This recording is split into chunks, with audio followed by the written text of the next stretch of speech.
Let's go. So my name is Imran Yelen. I'm one of the co-founders of Bossa Studios, and I lead the development of Merlin the game. Okay, so it's on Facebook. Why Facebook? Right there. It's a bit more complicated than that. Basically, very early on, we decided we want to make a game which is going to be accessible for as many people as possible. So therefore, it made sense to go with a browser-based game. We weren't quite sure about it because there's a lot of technological challenges to make a game look and play the way we wanted this game to look and play. But things moved on so much over the last couple of years that today you can create a game, and if you try playing it, you know that and how well it plays and how well it looks. But then, in particular, why is Facebook? This game is all about cooperation. It's about you fighting alongside your friends, and therefore it makes sense to go to Facebook because your friends are already there. People already spend time there, and you're already linked with your friends, and it allows the game to link with that. And basically, if any of your friends are online and playing, you immediately can see them, immediately can join together with them. It's almost like automatically forming a clan with all of your friends who are playing. So, how much is there time between the series and the game? It's a double-edged sword, right? Because you have an audience who are extremely passionate. This is the season 5 now, and these people are very, very opinionated. They know the show inside out. They love the show, and you want to give them something which they will appreciate. I'm sorry about the noise.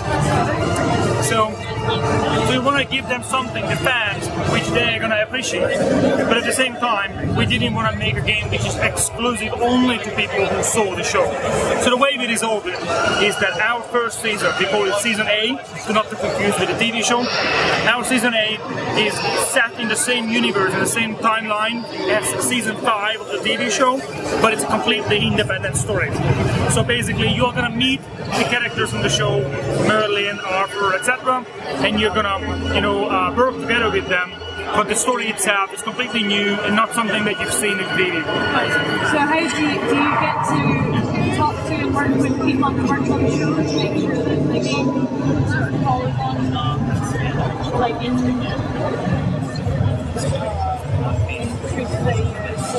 it's a good continuation? Luckily, we have a very close relationship with the creators, Johnny and Julian, who are the two executive producers on the show. And very early on, we worked together on establishing the art style, etc.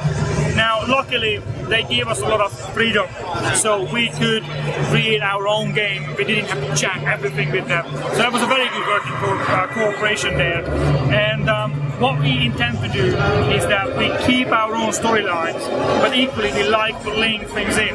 Already in the game, there are elements, if you know the TV show, you'll notice and you think, oh, I remember that episode. But in the future, we also want to work with Season 5, and I know that we want to watch what the viewers like the most about Season 5 and then create content around that. Just imagine that there is a side character in one of the episodes.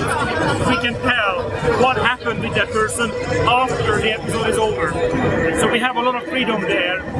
We can work closely with them, but create extra content. We try to make it an authentic experience, but also a meaningful expansion of that universe. It's almost like it's a different window to look at the same universe as the TV show does. So how did you get Merlin? Did you approach them first, or did they hire you?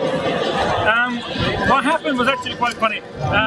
We have a good working relationship with Merlin, the team there in Shine.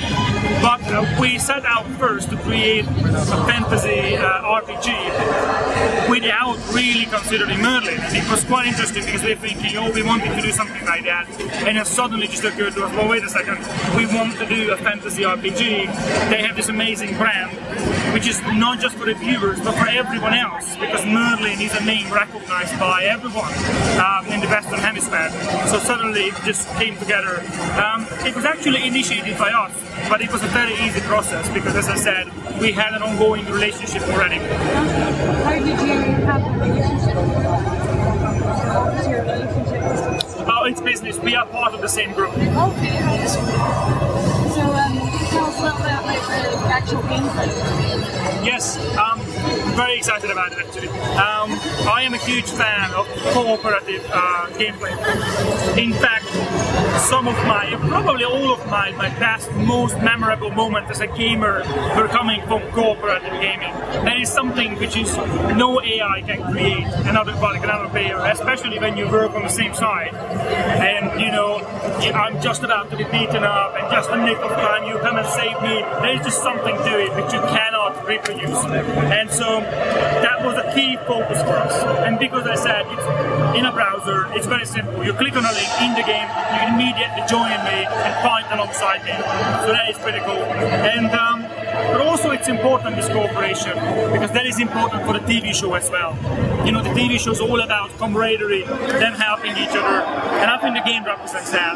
Now, in mechanics terms, it means that there is a hub universe you share, and then when you go to the individual, we call them adventure maps. Some of them are survival, some of them capture the flag, different game modes. When you go there, it's a 4-player cooperative game. Do you versus other players in the capture the flag, or just against? Do you play PvP in the capture the flag? At the moment, the game is completely PvE. But we are considering that what should be the next step. And what's exciting for us is that because our platform is so dynamic, because the game is in the cloud, we can very easily release new content. And the player wouldn't even notice because you don't have a message, oh, you have to update. The game is just there, the new game is there. And we already work with the community to listen to their feedback and give extra content. And if the community says, look, we want to have PvP content, we're going to create that. If people want more cooperative content where they can fight against the computer, that's fine as well. So how are you making money with the game? Is it just premium content, or will you have to pay out Again, because we wanted to make the game accessible as a wide audience as possible, it's a freemium model, which means that you can start the game completely for free. We're actually very precious about this, that you can play through the entire game, and this is a story-driven game, so you can play through the entire storyline of the game without ever paying a penny. Now, where we make money, of course, is that if you want to do that faster, or if you want to have access to some of the unique weaponry, then you can do that. But none of that we actually need to be able to finish the game. The way I look at this is that it's basically an unlimited demo. You know, we don't limit it to 1 or 2 levels per game. The entire game is there, except if you're willing to pay, then you can get through the whole content faster. You said about updating the content. Are you going to be releasing content as fast as ready, or do you have plans to take on a bigger scale? Yes, very good question actually. Thanks for asking it. It's almost like we agreed that you're going to ask that. Actually, we have a cycle where every 2 to 4 weeks we release small updates, and those can be anything from a new adventure map to some new weaponry or whatever, and of course modifications to the game, balancing what you would expect. But also every couple of months we intend to release bigger chunks of content, and that's going to be our Season B, Season C, and they are often going to be story-led. So we have the first storyline which we tell in Season A, and then the next big update is going to be Season B when they continue that story. Thank you very much. Yes, thank you for your time. No worries. Thanks for answering all. Yes, thank you.